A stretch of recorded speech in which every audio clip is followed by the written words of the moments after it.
गांव का नाम था रामपुर। छोटा सा गांव, कच्ची गलियां, मिट्टी की खुशबू और शाम होते ही छतों पर बच्चों का शोर। लेकिन उस गांव की सबसे बड़ी पहचान कोई खेत नहीं था, कोई मेला नहीं, कोई तालाब भी नहीं, बल्कि थे पतंगबाज चचा। उनका असली नाम था शंभू प्रसाद, पर गांव में कोई उन्हें इस नाम से नहीं बुलाता था। सब कहते थे, अरे आ गए पतंगबाज चचा। चचा को पतंग उड़ाने का ऐसा शौक था कि बस पूछो मत। सुबह चाय से पहले ही उनकी नजर आसमान पर होती। हवा किधर से चल रही है, तेज है या हल्की, आज पतंग उड़ाएंगे या रुकना पड़ेगा। उनके कमरे में कपड़ों से ज्यादा पतंगे रखी होती थी, रंगीन, चमकीली, लंबी पूंछ वाली, और सबसे खास उनका खुद का बनाया हुआ मंजा। गांव के बच्चे अक्सर मजाक में कहते, चचा आप तो पतंग के लिए कुछ भी कर सकते हो। चचा हल्की सी हंसी के साथ बोलते, अरे बेटा पतंग नहीं, मेरी जान है ये। एक दिन अचानक गांव में खबर फैली, मकर संक्रांति पर बड़ा मुकाबला होगा। जो सबसे ज्यादा पतंगे काटेगा उसे मिलेगी एक चमकदार नई साइकिल।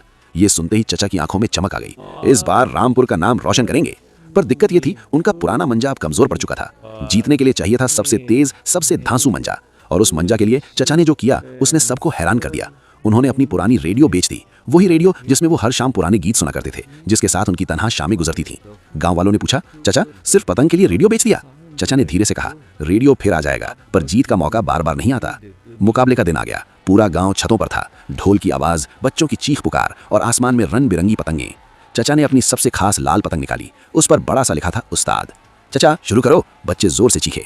पतंग धीरे धीरे उठी, हवा पकड़ी और फिर सीधा आसमान में जाकर थिर हो गई, जैसे अपनी जगह ढूंढ ली हो। सामने वाले गांव का मशहूर पतंगबाज राजू पहलवान भी तैयार था। उसकी पतंग बड़ी थी, तेज थी और उसका मंजा भी काफी खतरनाक लग रहा था। दोनों पतंगे आसमान में एक दूसरे के करीब आईं। फिर शुरू हुआ असली मुकाबला। ढील दे दो, लपेट, जोर से चचा, जोर से। चचा का चेहरा सीरियस हो चुका था, आंखें सिर्फ पतंग पर, हाथ में जबरदस्त कंट्रोल।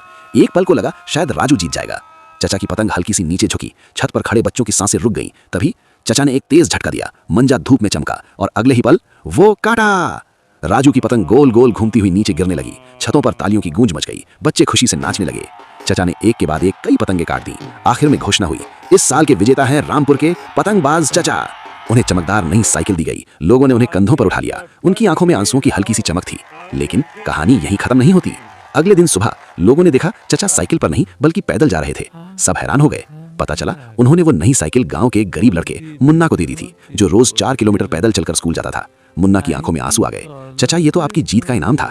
चचा ने उसके सर पर हाथ रखकर कहा, बेटा पतंग का मजा तभी है जब किसी और की जिंदगी भी ऊपर उड़े। याद रखना, आसमान में पतंग कितनी भी ऊपर चली जाए, सबसे ऊंचा वही होता है जिसका दिल सबसे बड़ा होता है।